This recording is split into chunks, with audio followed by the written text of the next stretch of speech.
Welcome to the regularly scheduled meeting of the Oklahoma City Board of Adjustment for Thursday, May 18th.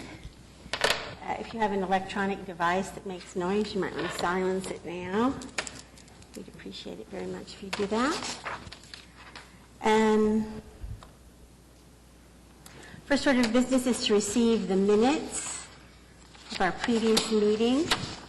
So moved. Second. I have a motion and a second to receive the minutes of the May 4th Board of Adjustment meeting. Would you cast your votes, please? It passes. Yes. Will you? There we go. And they are received. Continuance requests? I guess not exactly, right? We're going to, okay. Either by the staff, no, or by anyone here in attendance today? No? Okay.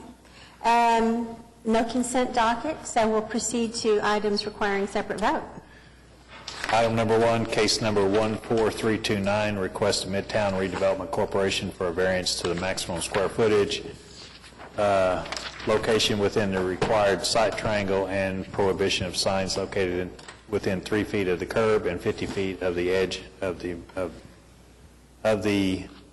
roadway in the DBD Downtown Business District and the DTD1 Downtown Transitional District, located at several locations downtown.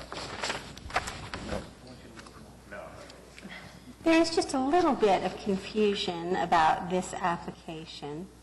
It was heard this morning by the Downtown Design Review Committee, and it was approved conditionally, as I understand it. Somebody here can tell me that for sure. John? Someone? You? Good afternoon. I'm Klaus Ryman Phillip. And I'm representing Midtown Redevelopment Corporation in their effort to add these series of markers to the existing markers.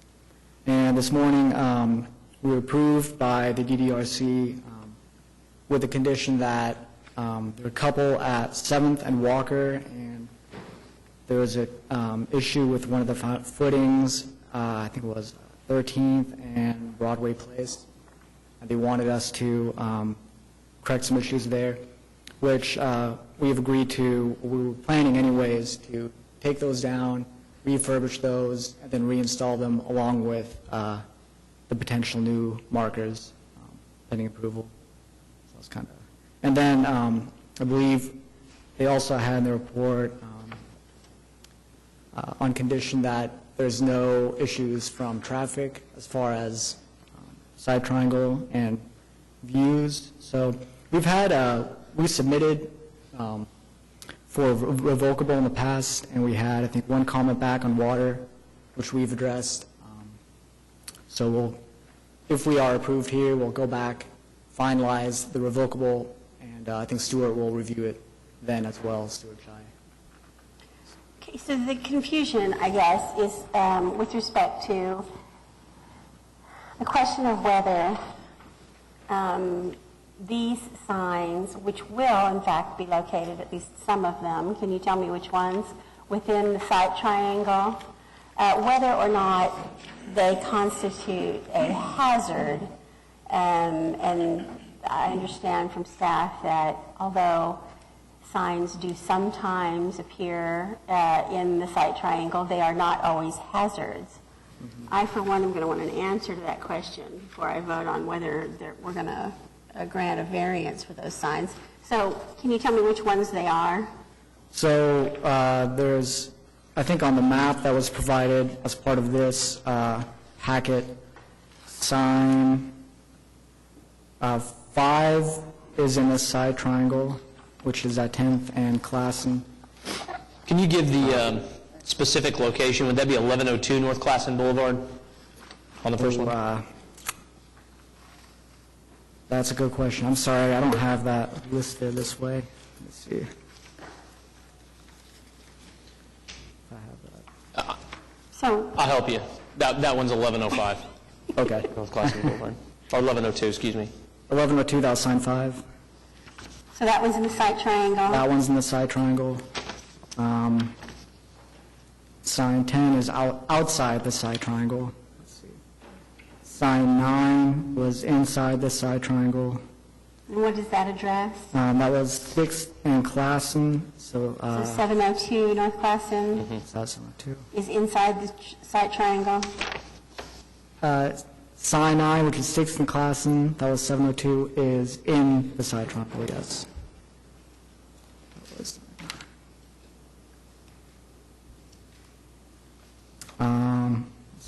7 and 3, which is at 8th and Broadway, and 13th and Walker are not in the side triangle.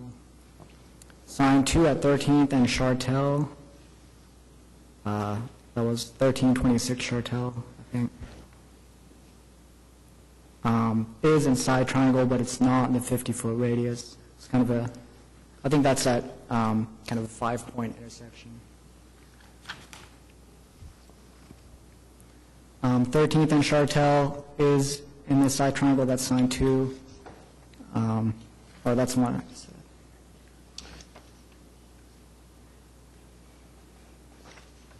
10th and Broadway is not. Sign 1 at 13th and Classen, I'm not sure what address that one is in the side triangle. And what is that address? Yeah, I'm not, yeah, I'm sorry, I don't have that. Is that going to be 1020 Northwest 13th?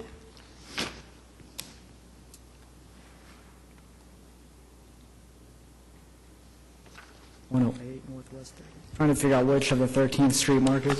So the question, I guess, is whether we should continue this case until the June 1st meeting and sort all this out, get an opinion from traffic about the So hazard. I did receive an opinion from Stuart Shias, who reached out beforehand, and he clarified there was not an official review because I guess he would do that as part of the revocable.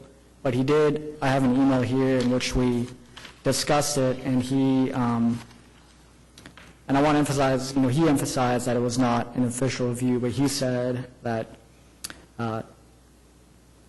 based on what we've seen thus far, which may or may not be your final design, we have not noted any problem locations.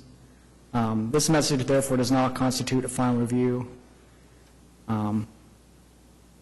Before you make a formal submission, which I suppose I would do that, with a revocable, which is internally circulated for review. So. I think it might be best to have Stuart come and address us or I agree. provide us Okay. something in writing. Right, it was conditioned upon the review by the traffic engineer regarding the traffic hazards, et cetera. So I think we need the formal review and that resolved before we take action. It'd be better to do it as a group. So I think we need a Perfect. continuance. And then maybe have him here as well to. So, do we have a motion? I'm guessing the applicant is agreeable to a continuance? That's... Well, we are, so we have a little bit of a time crunch. We have some funding that we need to use. So there is a little bit of a constrained timeline. So we've had to continue a few times based on getting enough information for DDRC.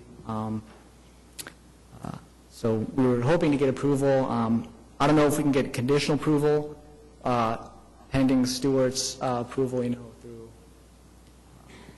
I would not be inclined to grant conditional approval, but I'm just one vote up there. Yeah. I'm sorry. I missed that. We meet again on the 1st of June. Okay, so we need to continue. If there's no objection, I'm going to make a motion to continue case number 14329 to June is it the 1st? Yes. There it is. And we'll ask Mr. Chai to come or provide us something in writing between now and then. I'm So, wondering if there's a way we can approve the few that are not in the second.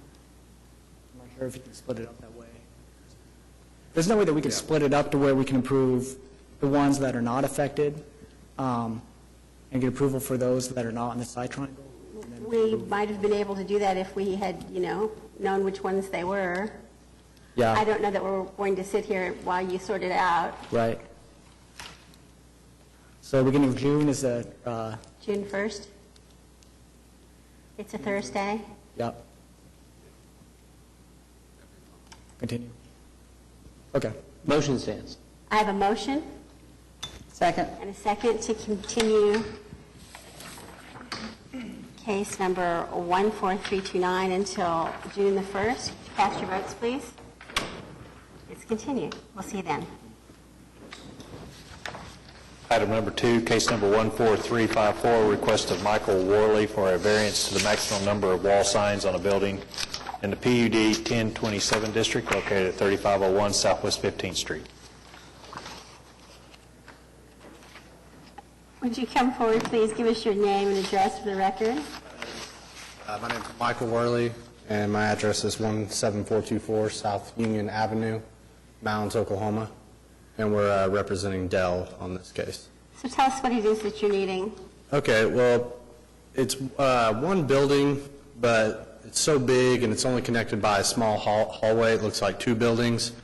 And they came at us, they wanted to redo their signs because they were old and they needed to be redone, lighting and everything. They decided they wanted to rebrand it. They wanted to put up 2 new signs to replace their 2 existing signs. And so when we went to apply for the permits, they came at us and said that there's only 1 sign allowed per building for O2 regulations. And so we're wanting to get approval to put up 2 signs. Due to the largeness of this facility, it's a big campus, and one side is customers and new-coming customers and existing customers. Then the other side, it's more technical support. And as far as traffic goes and security reasons, it just works better with having 2 signs for parking and directional with oncoming traffic and customers. And so I didn't know if we could get approval, for the 2 signs. What are the 2 signs? So there's 1 for each building, 1 for each building. but they're considered 1 building because they're connected? Is that what you're trying to tell me? Yes. Okay. But I was surprised to learn that they're considered 1 building. My question is, how did they get 2 signs in the first place? Yeah, John? I don't know how they got the 2 signs in the first place, but plan review will not give 2 signs right now, so, It's not addressed by the PUD? no, it's not. The PUD just states that it's O2 zoning, so the signs have to go by O2. Okay. Did they build the walkway later? Did they build the walkway later? No, I believe it was built that way originally. I don't know how the first 2 signs got out there. Okay.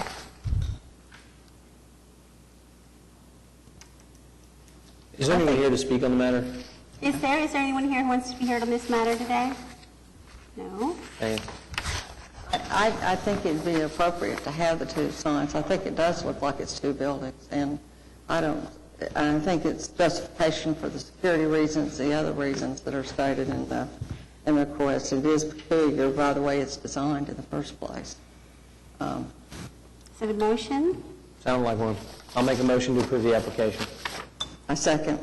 I have a motion and a second to approve case number 14354. Would you cast your votes, please? It is approved. thank you. Item number 3, case number 14355, request of Bright Shine LLC for a variance to the required 25-foot front yard setback in the I-2 Modern District, located at 3820 Northwest 39th Street. Good afternoon, Tim Johnson with Johnson & Associates representing the applicant. This is I think every time I come up here I say this is a unique site. I guess if it wasn't unique, we wouldn't be here. But I'm going to hold this up. I'm going to hold this upside down because it makes more sense to me. This is US 66, which has got an extraordinary right-of-way. So we have 42 feet behind the edge of paving. Anybody who can recall driving on US 66, 3 lanes both directions, huge median, and not a curb and gutter. It's a rural section, old ODOT rural section. So our property line is way back here, 42 feet. The way the site laid out, we removed an old, ugly warehouse and putting a very nice-looking car wash in here. And they have vacuums that are located here as well as here. And they want to cover the vacuums on the front as well as in the middle of the site. And in order to do that, we have to get variance. It is a very light-looking structure. It's just a cantilever design, so it's a single pole with a cantilever cover. And it won't go out any further towards the driving area than any of the, there's a lot of car lots along there, a lot of banners and signs and balloons, and it doesn't go out any further than any of that along there. So it's kind of a solid wall of stuff as you drive by there, all up and down for that whole mile between Meridian and Portland. So we thought it was appropriate to have that cover there. It is set back. It doesn't cause any visual impairment at all, being 42 feet back from the edge of pavement. And it is open on all four sides. It'll just look like a banner, basically. It is blue in color and matches the rest of the building canopy. So it will not be logoed, it will not be signage? Correct. No signage, no logos. It's just So how have I seen this case before? Was it through zoning? yes. Did- No, it was I think we've been here before. Yeah, we got a variance on the drive separation. Oh, that's right, that's what it was. But this is something that we've just decided we want to do now? Yeah, they decided they didn't have enough vacuum stalls, Okay. so they added those on the outside island. And is there anybody else who wants to be heard on this matter today? I think if we are inclined to approve this, I'd like to see it limited to canopies. I wouldn't want to be granting them the ability to put a building in this setback area at some point in the future. Are the materials specified? In the permit application, Okay. yes. And, yeah, we can limit it to exactly this. Okay? Members of the board? I need a motion. So we need to condition it upon that, correct? As the presented, conditioned upon the use of the presented materials, is that what you, is that Yes. how we need to phrase that? Yeah. Are you comfortable with that? Yes. Okay. Okay, so I'll make a motion to approve the application, conditioned upon the restriction to the use of the materials as presented in the application. How's that? Sounded pretty good to me. All right. I have a motion and a second to approve case number 14355 as conditioned. If you'll cast your votes, please. Thank you very much. So moved. Item number 4, case number 14356, request of Micah Garrett for a variance to the site-proof screening requirement and front yard setback in the I-1 Light Industrial District located at 8701 North Classen Boulevard. Would you give us your name and address for the record, please? My name is Micah Garrett, and address is 9701 North Broadway Extension. Tell us about your application. Yes, we are requesting a variance for screening on the block. It's on the north and the west property line. Reason being for that, we've kind of found in the area there really isn't a precedent for screening, and we've noticed that when the blocks are only screened partially, it presents a vandalism hazard. We've had significant graffiti and things done in the area where people can hide behind the screening and do damage to the structures. So we're requesting that specific item. And then for the second item, we're also requesting a variance on the setback for the west building. So if we look at the, basically the design of the block, we have two buildings here. We had originally created these, both buildings, to be aligned so we can essentially keep the traffic flow in the middle. And so the idea being here that the frontage would really be associated with the middle and this side. And so we've requested that this would be a 15-foot setback here on this north property line rather than a 25 because it's a pull-through drive. So the part that affronts what would be Francis, is that the back of the structures? Correct, and there will not be any doors or anything back there. So you've got, is this a flex park? You got overhead doors in the front and walk-through doors? Correct. And so all those open into that? This middle section. What's the width of that drive? This driveway, I believe, is, I want to say it is 70 feet. So it allows for two sets of parks in there, and then Plus also a traversing, two-way drive in that area. Okay. This is a design that I'm familiar with, principally as part of the discussion on the zoning. And it was always intended that this would be oriented toward Classen. Correct. So, and I am quite familiar with this area. I would concur with the comment in the staff report, I don't know whether that was part of your materials, that there's very little chance that the property to the north or any of the other properties surrounding this particular site will develop residentially, so. I have one question, though. You said it wouldn't be a problem with respect to the apartment complexes on the west. Why do you say that? Why shouldn't screening be there? In our original conversation with the apartment complex, they were really happy that we were developing this area. It's been a vacant block for a long time. They already have screening along their block, and it's fully enclosed for there, so it's not really a site problem. Per our landscaping, we're also going to be placing trees, and so it'll have a nice, clean look and won't present a vandalism hazard on that backside. Is there anybody else who wants to be heard on this matter today? Doesn't look like it. I will make a motion to approve the application. Do I have a second? Second. I have a motion and a second to approve case number 14356. If you'll cast your votes, please. It's approved. Thank you. Do you have anything else from staff, from members of the board? Have a motion to adjourn. I will make a motion to adjourn. Have a second. Second. A motion and a second to adjourn. Cast your votes. We're adjourned.